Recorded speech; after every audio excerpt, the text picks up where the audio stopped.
Ay, magandang gabi ho mga boss. Puro impeachment na naman. Kamara, kung gulo-gulo nito. Buti pa nung panahon ni Marcos Sr., walang ganito kagulo eh. Pero ano mga friend, no? Dito muna tayo kay dating Mayor Lito Atienza ng Maynila. Dating congressman din to eh. Ha? Mabigat ho ang kanyang akusasyon dito sa Comelec. Oo. Ewan ko kung ano masasabi ng Comelec dito, no? Pero matindi hong binigay na akusasyon ni Lito Atienza eh. Pakinggan mo natin ha. Ano man ang gawing reforma ni Pangulong Bongbong, hindi magtatagumpay kung ang mga nahahalal ay nagbigay lang ng pera sa Comelec. Tandaan nyo, ulitin ko hindi magtatagumpay. Putang na. Mabigat ho yan. Comelec. Oh. Kung ang mga nahahalal ay nagbigay lang ng pera sa Comelec. Parang dire-diretso mukhang may galit ho siya sa Comelec. No? Na yung Comelec, pera lang ang katapat. Di ba? Tuloy, Mayor Atienza. Ang ating pagnanais ng reforma sa gobyerno at matigil ang korupsyon kung ang nananalo ay yung pinapanalo lang ng Comelec dahil nakapabor sila sa kandidatong yun. Puta, mabigat yun. Kung ang nananalong kandidato yung kandidato lang na gustong manalo ng Comelec dahil pabor sila sa kandidatong yun. Mabigat ho yan, no? Kaya kung minsan putik yan, no? Dapat itong mga taga-Comelec na ito, matignan din na salin nito talaga eh. Yung gusto ng bayan, hindi nahahalal. Ano? Viral na naman. Yung gusto ng bayan, hindi nahahalal. Ulitin natin dire-diretso eh. Parang naka-experience siya ng ganito eh. Sa Comelec eh, no? Ano man ang gawing reforma ni Pangulong Bongbong, hindi magtatagumpay kung ang mga nahahalal ay nagbigay lang ng pera sa Comelec. Tandaan nyo, ulitin ko hindi magtatagumpay ang ating pagnanais ng reforma sa gobyerno at matigil ang korupsyon kung ang nananalo ay yung pinapanalo lang ng Comelec dahil nakapabor sila sa kandidatong yun. Yung gusto ng Malupit ho yan, mga friend. Ibig sabihin, talagang para ano pa yung eleksyon? Kawawa naman yung mga nananalo na nahahalal ng bayan. Pero komo, ayaw sa inyo ng Comelec, talo kayo. Maski na kayo inihalal ng taong bayan.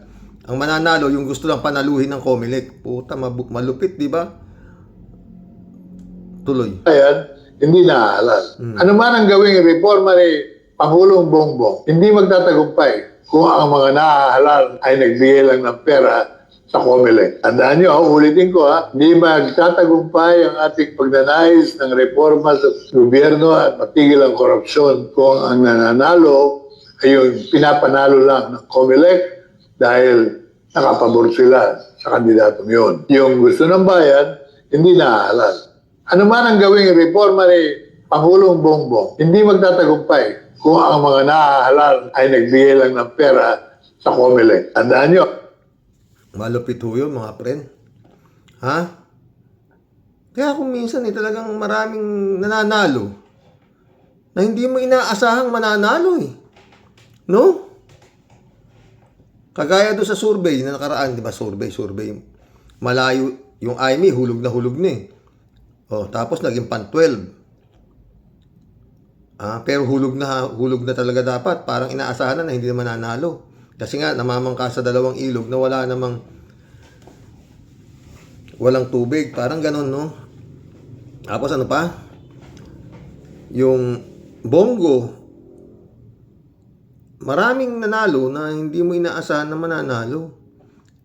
Ayon sa sinasabi ni Lito Atienza, yung gusto lang panaluin ng Comelec, yun lang ang mananalo. Kaya kung minsan talaga nakakaduda itong Comelec, no? Dapat talaga yan, mag-submit din ng salin yan at maimbestigahan ang lifestyle ng mga nandiyan dyan sa Comelec. Sa totoo lang, parang ano rin eh. Parang ombudsman. Di ba? Ay, punta ko tayo kay Ombudsman. O, yan lang ho yan. Punta tayo dito kay Ombudsman Remulla, no? Sinisisi niya dito yung dating ombudsman, eh. Kaya pala hindi makapasa-pasa yung ano, eh. Yung mga sinampang kaso ni Sunny Trillanes sa ombudsman dahil may rason, eh. Ito, tingnan nyo, ha. Ito mga friend, no?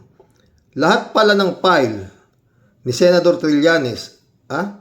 Lahat pala na file ni Senator Trillanes noon na mekos-mekos ni Ombudsman Martires, na wala ang files, records, hindi makita ayon kay Ombudsman Remulla sa ngayon. Kaya bakit walang ano yun, dapat makasuhan talaga yun, si Martires na yun. Ito, kaso ni Bongo at Duterte sa panahon ni Ombudsman Martires na wala ang files ayon kay Ombudsman inano ni Martires. Nasaan na ngayon ang kaso ng files Senador Trillanes noon lahat kay Bongo. Pakinggan natin yung salita ni Ombudsman Remulla, ha. Kay Lucy Cruz Valdez itong interview na to, eh. So what was the reason behind the charges now against Bongo, against the father of Bongo, yung si LTG ba yan? Ano na yan eh, may kaso na dati final dyan si Senator Trillanes eh. Hawak ko na yan a year ago. I mean, final nila sa DOJ. Kaya lang, nung Oh, pinail sa DOJ. Siya pang nasa DOJ noon, eh. Oh, tapos ano nangyari, Ombudsman? nung final niya sa NPS yan, nagpunta yan, yung papeles na yan, sa Prosecutor General na appointee ni Pangulong Duterte. Ang ginawa niya, imbis na pakita sa Secretary of Justice, diniretso niya rito sa Ombudsman. Hanggang yung hinahanap ko yung file dito, hindi ko mahanap eh. Which means hindi final. Hindi ko alam, pero yun ang eksaktong kaso na final ni Trillanes nung isang araw. So bakit yun naman ang una mong So, pinail sa ombudsman yung kaso ngayon. Kaya palagi ko, si Blackjack, ba-action na siguro ng ombudsman ngayon yan. Kasi pinail na ni Senator Trillanes nung isang araw. Yung ipinail niya dati sa Department of Justice, sa DOJ, na sabi niya, inano daw na wala daw, ganito, hindi nila alam kung paano sinasabi niya. Kaya parang ni-refile ulit ni Senator Trillanes itong kaso, ipinail niya na dati. Diba? Tuloy. pag din? Dahil Hindi nandiyan ko na. unang inatupag yan. Dahil Kasi yung unang that's a flood lumabas na control first issue, move mo Chibuchi. That's a flood control issue sa mga diskaya. Pag-aralan mo ang diskaya kung kailan sila lumaki at sa kanyang mga sagot. Nagsimula sila lumaki 2016. So hahanapin mo ngayon yung koneksyon. Diba? Paano ka lumaki? Ang unang kontrata niya, CLTG, malaki. First contract niya na malaki, CLTG. CLTG, yun yata yung kay Bongo, eh. CLTG, di ba? Christopher Lawrence Go yata, no? CLTG, di ba? Yun yata yung unang kontrata malaki. Sinasabi niya, ha? Yun yung kinaso nga ni kinasuhan nga ni Senator Trillanes yan, eh. Oh, tuloy. Oh, di mo pag-iisipan yun? 800 billion kagad. Tapos pagkatapos doon, bilon-bilon na ang kontrata. Siyempre, natural lang na pag-iisipan mo yun.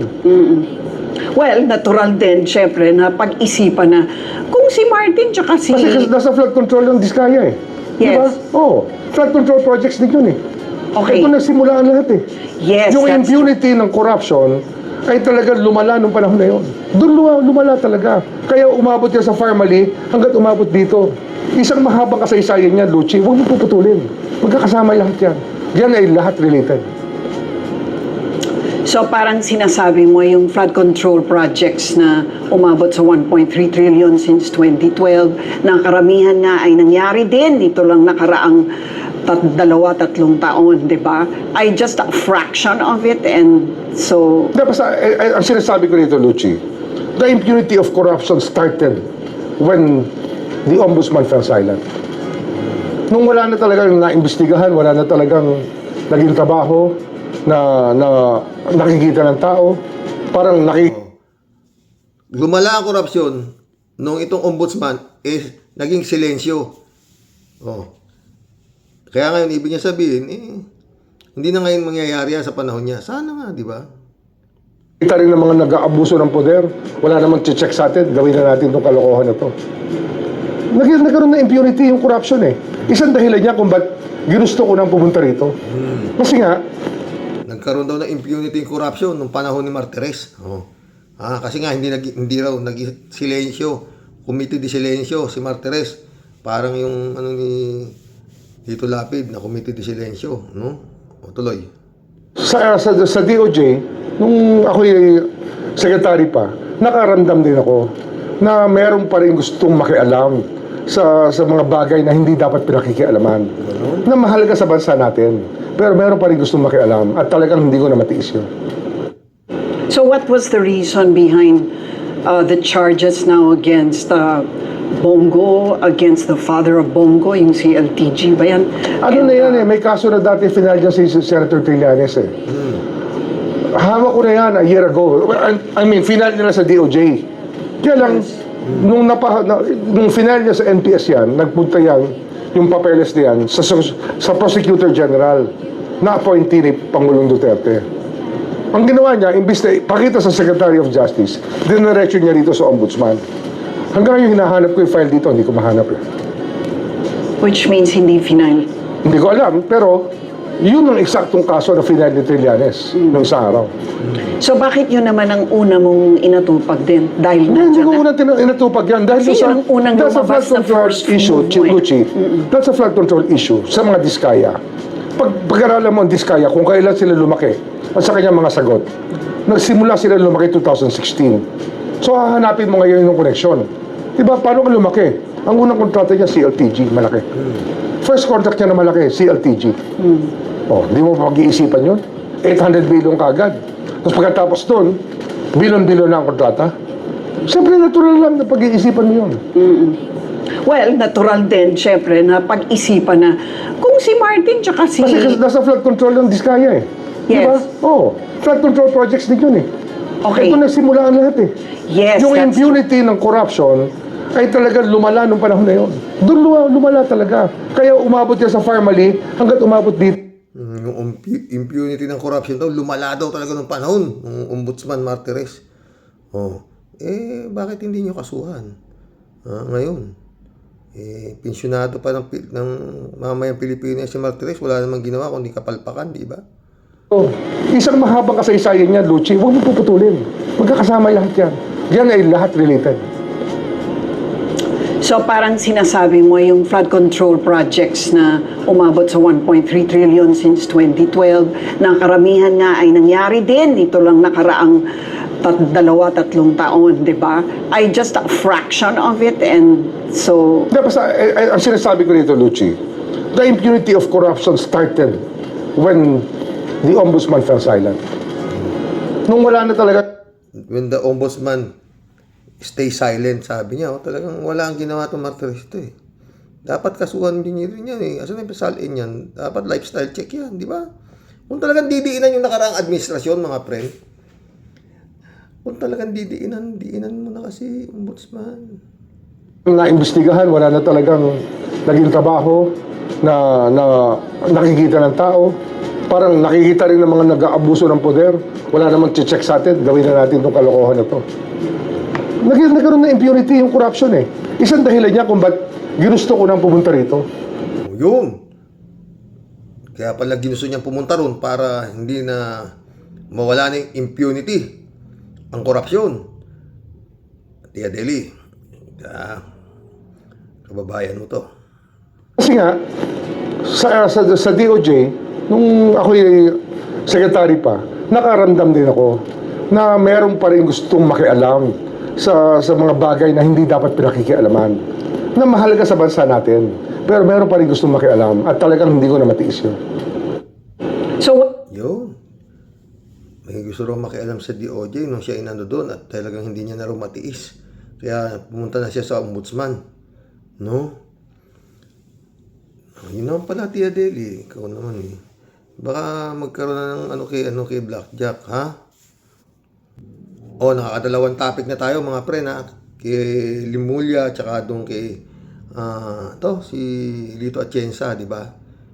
Parehong mahalagang bagay ho yun, di ba? Na yun nga, sinasabi nila na Mukhang magkakaroon talaga ng solusyon ngayon sa panahon nitong si Ombudsman Remulla na hindi nangyari nung panahon nito si Martires. Punta na ho tayo rito sa impeachment. Ha? Buisit na ho. Parang inip na rin si Doris Bigonya. Ha? Sino kausap?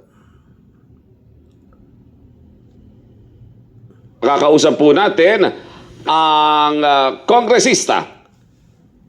8 hours ago ito at merong 32,996 views. Oo, kongresista. Sino? Ng ikatlong distrito ng lungsod ng Maynila at miyembro ng House Committee on Justice, si Representative Joel Chua. Kong magandang umaga po, Doris at Robert sa Tandem ng Bayan. Good morning, sir.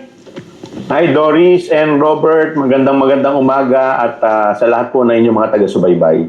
Ayun, sabi ko nga kanina po kay Robert, parang gusto ko na lang mag-tune out dito sa mga usapin na ment na ito. Ang dami-dami nating naririnig, nababasa.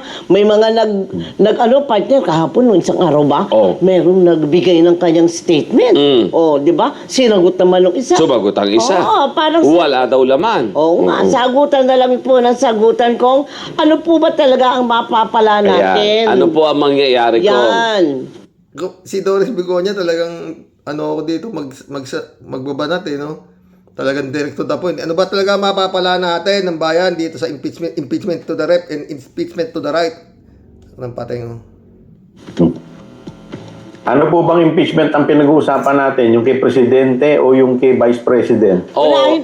Sinalikwat din siya nito si Joel Chua. Ano po bang impeachment siya sa kay Presidente o kay Vice Presidente? Puta kasi ngayon lang kasi nangyari ito. Puta, ewan, mapapamura ka. Totoo. Natin kay Vice. Kay Vice.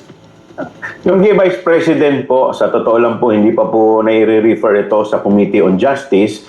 Kaya as we speak, wala pa po kaming kopya ng kanilang mga impeachment, ng nilalaman ng kanilang impeachment complaint. Bagamat alam po natin, may dalawa na po na nag-file. At ang balita ko po, meron pa pong isa ngayong araw na to. Kaya yung pong tatlong yan, sana mga friend, huwag naman na kayong file. Baka mamaya, sa kapapile ninyo na technical na naman kayo ng Supreme Court. hindi pa po natin re-revisa, hindi pa po natin nauusisa kung ano po ang nilalaman ng mga ito. Opo.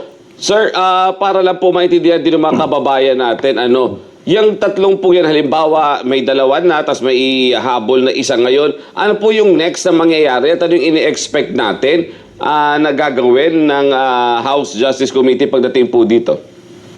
Kung ano rin po yung nangyari sa ating Pangulo, so ina-expect po natin na within 10 session days, ito po ay mai-refer sa aming sa plenaryo at within 3 session days mai-refer po sa Committee on Justice. Dito po sa Committee on Justice po, Putang daming rekrutitos sa mga opisyal na mga magnanakaw, no? Samantalang yung matanda na nagnakaw lang ng mangga, putang ina, nakulong. Tapos yung matandang yung nagkarakrus, nakulong, namatayan pa ng anak dahil nahanap yung ama niya kasi baha, na leptopyrosis. Itong mga honorable na to, kahirap, no? ay ganun din po ang gagawin natin. Tatalakayin po natin yung kung merong sufficiency in form, una-una. Pangalawa, kung may sufficiency in substance. Kung parehas po na meron pong sufficiency in form at sufficiency in substance, dito po bibigyan po ng pagkakataon para sagutin po ng Vice Presidente ang reklamo po laban po sa kanya. Opo, pero again, doon na Wala namang isasagot si Sayad eh. Kung hindi, pinupolitika lang ako, yun lang naman masasagot niya eh. May masasagot ba siya? Ang bigat ng mga ano na yan, impeach na nga siya eh. Ngayon, nadagdagan na naman, mayroon pang Madriaga. Wala ka naman babaguhin eh, dahil kitang-kita mo naman talagang ka-impeach na talaga yan dahil nga may diferensya ayon kay Montulfo. May sira sa ulo. Tuloy. Kita ko sa tanong natin kanina, Robert, ano ba talaga ang magiging kumbaga ay epekto nito? Kasi sa tagal na po ng usapin na yan, ang dami nang hinihintay yung mga sambayanan. Pero Inip na si Doris Bigonya. Oo. Tsaka ang laki na ng gastos dyan. Idol Doris ng mamayang Pilipino. Sa gastos dyan, sa puro hearing dito, hearing to. Talang impeachment. Ay ito nakaraang impeachment nito ng Kongreso, biglang matapos na lang, biglang nung isasalang na sila Chika sa Nolasco, preno.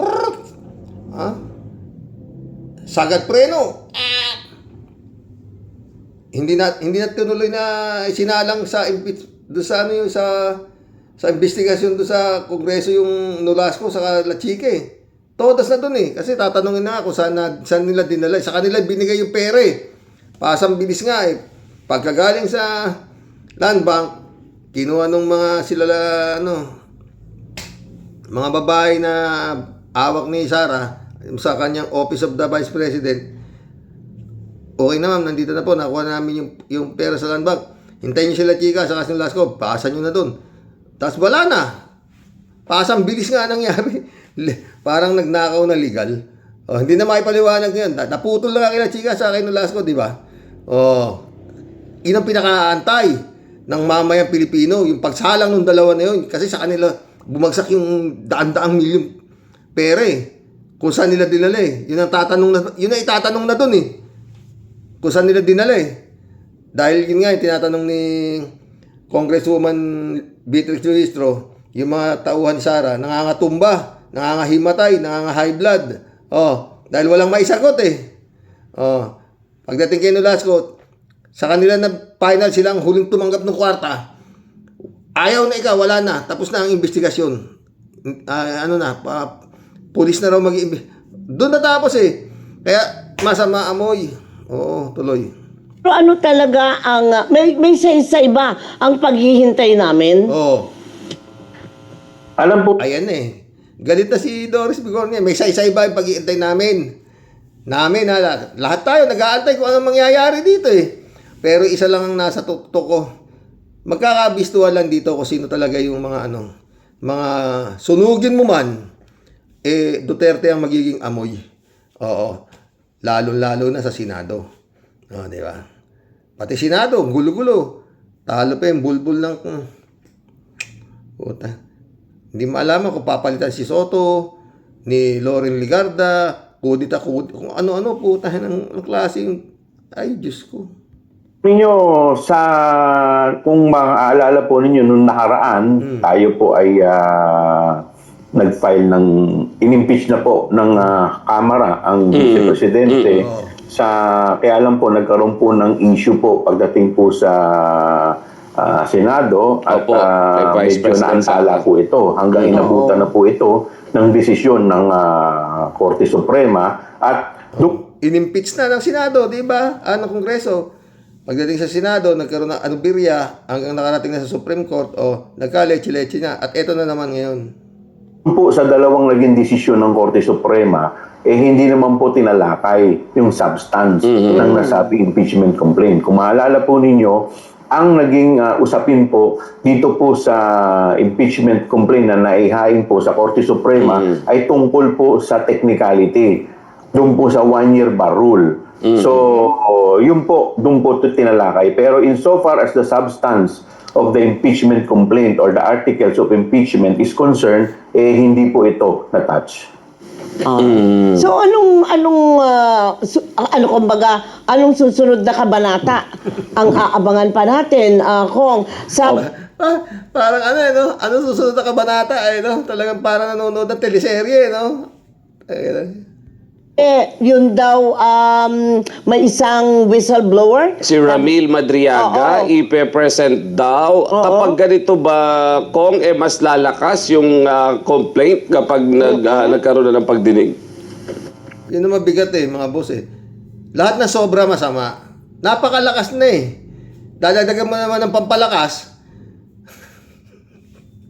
Hindi naman na kailangan si Madriaga Dahil yun nga, di ba yung impeachment, in-impeach na yan. Kaya lang na true technicality, kaya nagka-leche-leche. wala ka na naman babaguhin dun eh.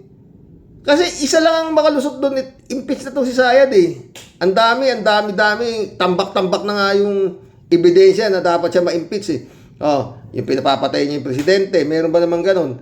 Tsaka asawa, tsaka kumontak ng killer. Oh, hindi may paliwanag yung kung sino si Mary Grace Piatos at kung sino-sino pa talagang maliwanag na kung anong grabe na maski na hindi idagdag si Madriaga. Pampatagal lang eh. Tuloy. Yung complaint po niya, kung maalala po ninyo noong nakaraan po, meron po yung 6 na artikulo Opo, sa opo. articles of impeachment. So kung ito po ay Pag na-impeach, tsaka na lang sampahan ulit ng kaso sa korte. O, ng tinatawag na criminal case. Yung tungkol doon kay Madriaga na sinasabi. O, tatambakan nyo na naman, tatambakan na impeachment. Mamaya, sabi naman ng Supreme Court, technical.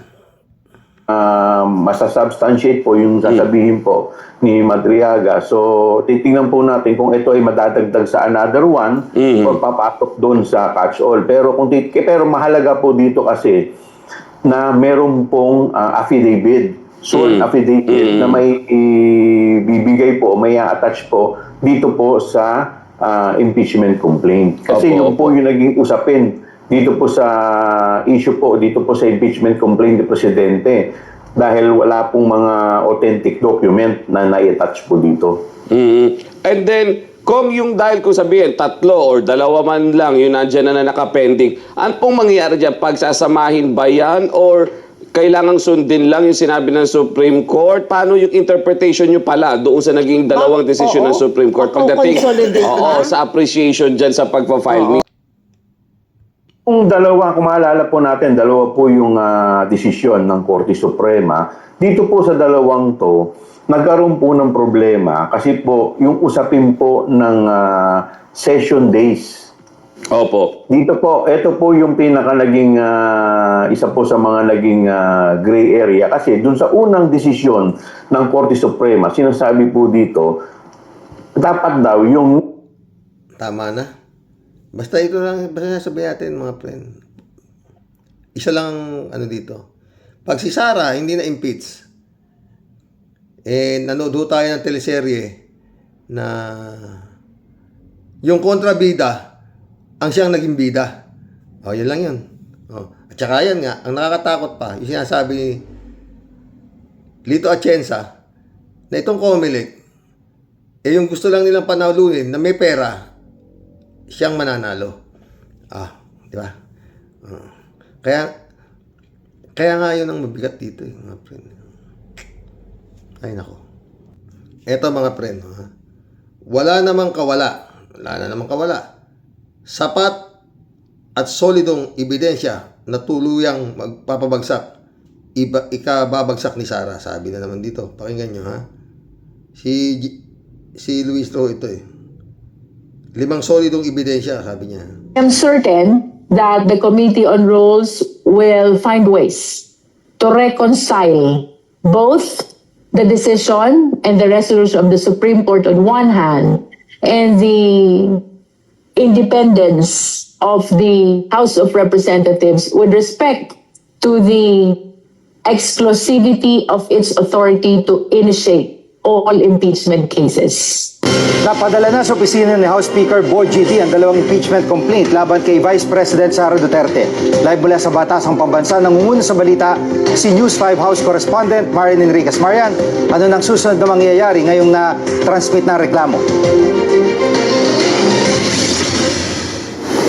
Yes, Jiggy, ngayon nga na-refer na nga dito sa tanggapan ni Speaker Boji D, itong mga impeachment complaints laban kay Vice President Sara Duterte ayon kay House Justice Member at Committee on Public Accounts Chairperson Terry Ridon ay inaasahang may sasalang na ito sa Order of Business ng Kamara sa plenaryo simula po yan sa Lunes, February 9. Merong 10 session days. Itong si Speaker Boji D na may isama nga yung reklamo sa Order of Business at 3 session days naman po para ma-refer ito sa House Committee on Justice. Kumpiyansa po yung endorser ng ikalawang complaint na si ML Party List Representative Leila de Lima na lulusot yung kanilang reklamo doon sa sufficiency in form and substance. Nanindigan siyang may recital of facts at malinaw po yung mga impeachable offense na nilatag nila doon sa reklamo. 5 grounds for impeachment yung kanilang inihain dito nga.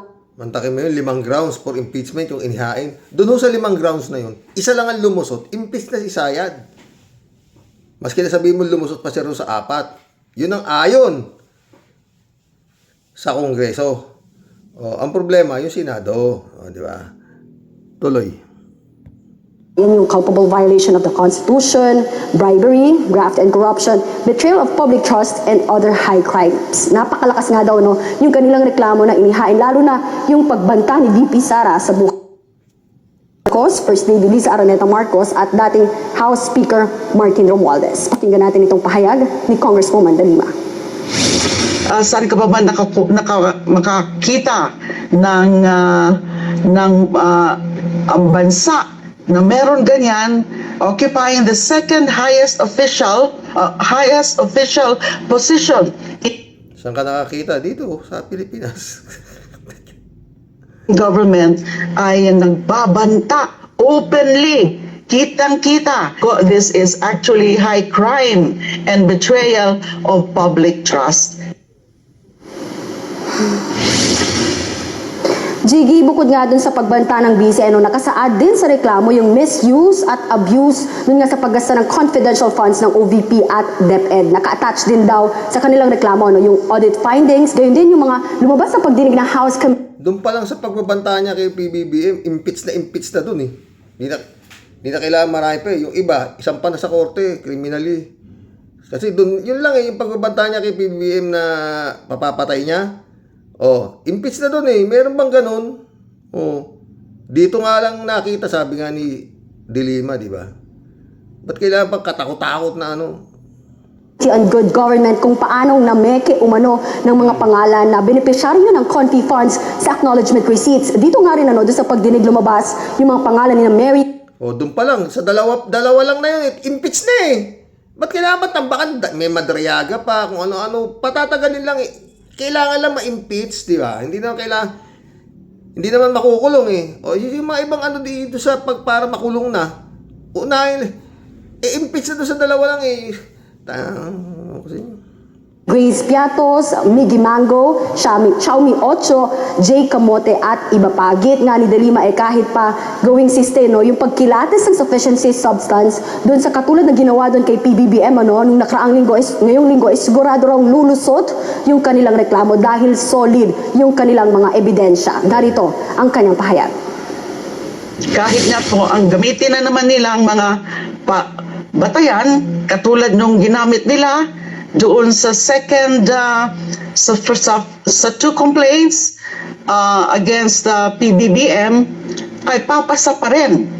Even we don't agree na kailangan nilang tingnan na kaagad at make a cursory perusal of the supporting evidence kasi nga lagi ko pong inuulit noon during the hearings ng dalawang complaint against PBBM, ang kailangan lang allegational sufficiency. At Marian, may naririnig ka pa ba diyang hahabol para mag-file ng impeachment complaint laban sa Vice Presidente? Yes, Jiggy, sa Lunes, February 9 po, inaasahang may ikatlong grupo na maghahain ng panibagong impeachment complaint laban kay Vice Baka mangyari niyan, mga honorable mangyari kagaya na naman nung nangyari doon nung nakaraan. May pahabol, bandang huli sabi ng Korte Suprema, ang constitutional na naman kayo. Patay tayo dyan. President Sara, at ayon nga kay Congressman Ridon, hindi rin inaalis yung posibilidad na maaaring may maghain pa ng reklamo mula doon sa 1/3 o higit 105 na mga kongresista. Yan po yung fast track mode. Pero nagpaalala itong si House Committee on Justice Chairperson Jervy Luistro na dapat po isaalang-alang yung desisyon ng Korte Suprema kung saan nga nilatag nito yung mga panuntunan kung paano yung gagawin kung yung fast track mode yung tatahakin. Umaasa rin siyang maglalabas na ng amended rules on impeachment, ito ang House Committee on Rules para magabayan yung mga kongresista. Pakinggan po natin itong paliwanag ni Congresswoman Luistro. I am certain that the Committee on Rules will find ways to reconcile both the decision and the resolution of the Supreme Court on one hand and the independence of the House of Representatives with respect to the exclusivity of its authority to initiate all impeachment cases. Pag hindi nila binago Oh, ayun na. Ha? Ay, nako, mga friend. Basta yun lang. Sa tindi ng mga ebidensya para ma-impeach ito si Sayad at ito'y nakalusot. Wala nang ano. Basta yun na yun, mga friend. Buta. Kumbaga sa ano, lamang lang ng isang paligo si Digong sa kaso nito si Sayad eh. Ang problema lang kay Sayad, marami siyang ano rito, alipores dito. Senado, yan na nga, Korte Suprema, na galit na si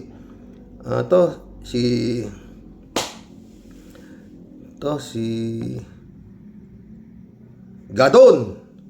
Dahil yun nga, wala ka kwenta, Korte Suprema na yan.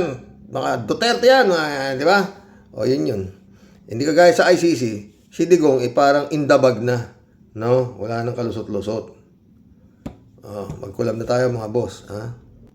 Paano lulusot si Digong doon sa ICC? Maliban na nga, kung pag lumusot si Digong sa ICC, pati yung ICC nabayaran. Yun lang yun. Oo. Puta, wala nang kalusot-lusot eh. Ang puro na lang palusot ito si Kupalman unfit to stand trial yung kanyang kliyente. Puta eh. Tanga. Eddie Luna, shout out. Hello, Karox. Magandang araw sa iyo dyan, Karox. Kung maari nga lang hindi gusto ni Kupalman na matapos ang kaso ni Duterte kasi buwan-buwan malaking kita ni Kupalman para nang ginagatasan si Dutae. Mas pabor kay Kupalman na magtagal ang totoo, ganun lang yan. Kaya lang, sayang binabayad nila ng abogado na yan. Pera taong bayan ang kanilang nilulustay para sa kanilang sarili.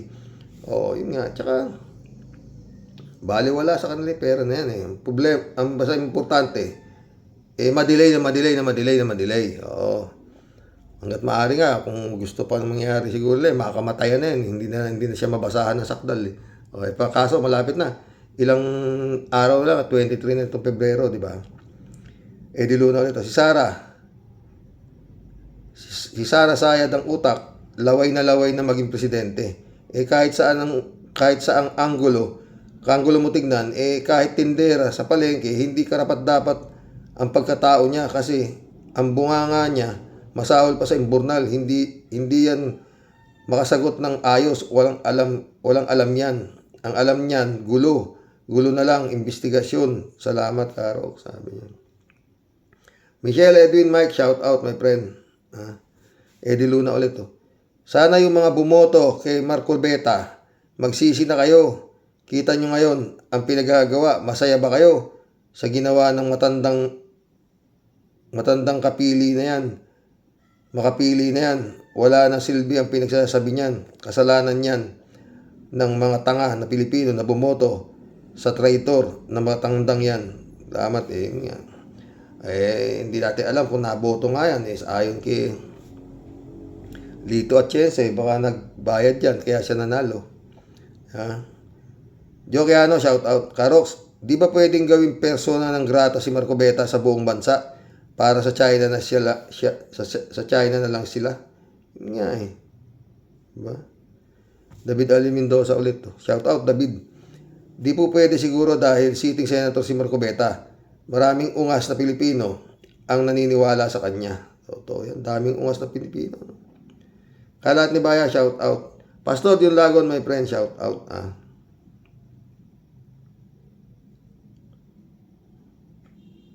Good evening, Kasani. God bless your family. God bless, Kalat ni. David Ali Mendoza ulit to. Blessed Sunday po, Karox. Baka po ginagaya ni Kupalman yung depensa ni Enrile noon na matanda na kaya napagbigyan ng korte na house arrest na lang at kalaunan ay napawalang sala pa. sa mga kaso niya. O, pwede naman yung David eh.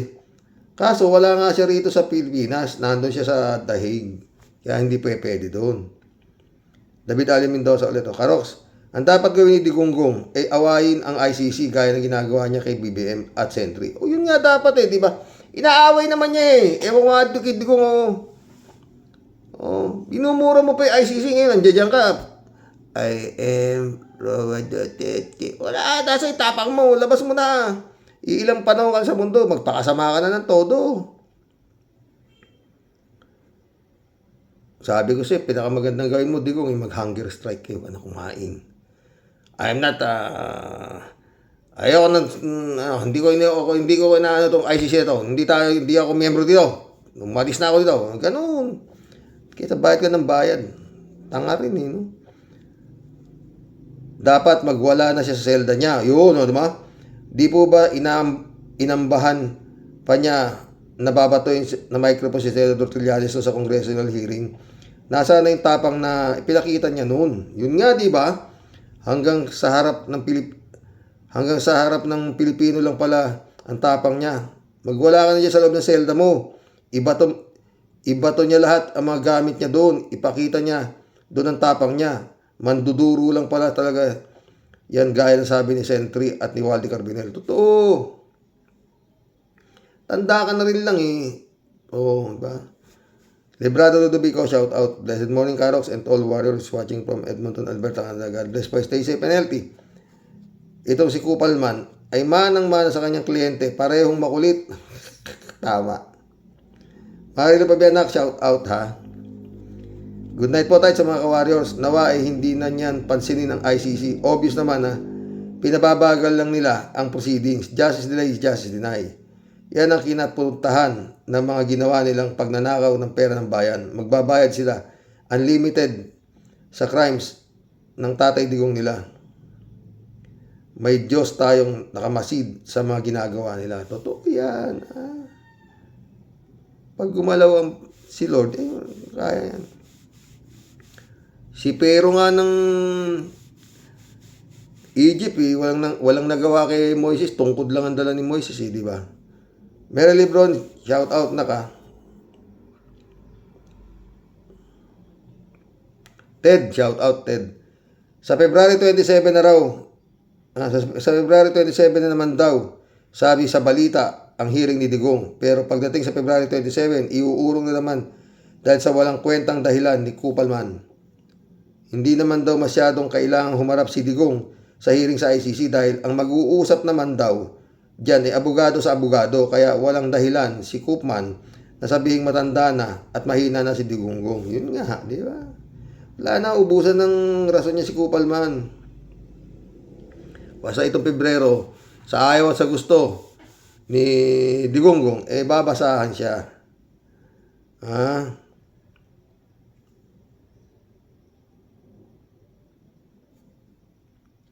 Lisa de la Cruz, shout out. Friend Sherby Sapeda, shout out. Christian Sen, July 7, Alcantara. Annalisa Apolinar, shout out sa inyo mga friend, ha. Oy, happy Valentine sa inyo, ha. Advance, ha. Sabi ni Friend Sherby, no. Eserox. Naging malupit po pala ang bagyong Basyang ano po. Naku, kawawa naman po ang mga nasalanta ng bagyo. Itong si Impong Basyang, talagang nakisali pa talaga sa mga ganap ano po. Basyang nga pala yung bagyo, no. Anyway po, Sir Rox, dumako naman po tayo dito sa mga dutay na naman as usual. Naku, Mr. Kupalman, ikaw ba naman hindi pa nabubundat sa mga napapalamong bayad galing sa mga nanakaw na ng kliyente mong bigatin? Subuko ka na. Tantanan mo ng paghirit mo ng kung ano-anong alibay at palusot dahil kahit ano pang magic ang gawin mo. Sir Kupalman, kung ako sa'yo, itaas mo na po ang bandera. Hindi nga pwede hanggat kaya niyang gaguhin at sayang yung bayad, Tia Delica. Wala ka pong kaso na pwede mong ibalandra na kayo magwawagi. Wala nga talaga, kaya ngayon ang ibabalandra niya, wala sa katinuan yung kanyang kliyente. Maliwanag po sa sikat ng araw, baka dyan na po siguro siya lulumutin. Kasi sa dami po ng kasalanan na dapat po niyang pagbayaran, ano po, sa Diyos at sa kapwa-tao na pareho niya pong binaboy at binalahura. Totoo yun, Tia Deli. Kaya tama na po, Sir Kupalman. Ipaubaya mo na lang po sa ICC ang kay lupit na kay sakit na kapalaran na sinapit ng halimaw ng Davao. Tama lang na dapat niyang pagbayaran ang paniningil po sa kanya ng tadhana. Totoo yan. Hasta la vista, Mr. Kupalman. Umuwi ka na sa inyo. Magnobena ka na lang. At ipagdasal mo lang kanyang kaluluwa. Ewan ko sa iyo, buwisit, leche, buhayang hagum sa kwarta. Layas, chupi. Tede ka. Wala Friend, Ami Bingson, Dolor Garcia, shout out Eman Escalona, shout out. Christian Cheng, shout out. Sabi ni 3J Siopo.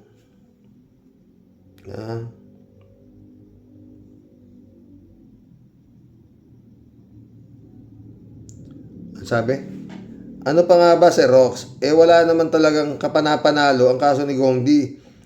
Ang mga testigo ay talagang eyewitnesses. Saka si Attorney Capman ay nag-DDS na rin, kaya yung talento niya, talented naman siya before siyang i-hire ni Sara. His intelligence at talent sa English pa thrown out of the window. Basta talaga nadikit sa Duterte. Nagiging ewan. Ayaw kong magsalita ng bad word, Sir Rox.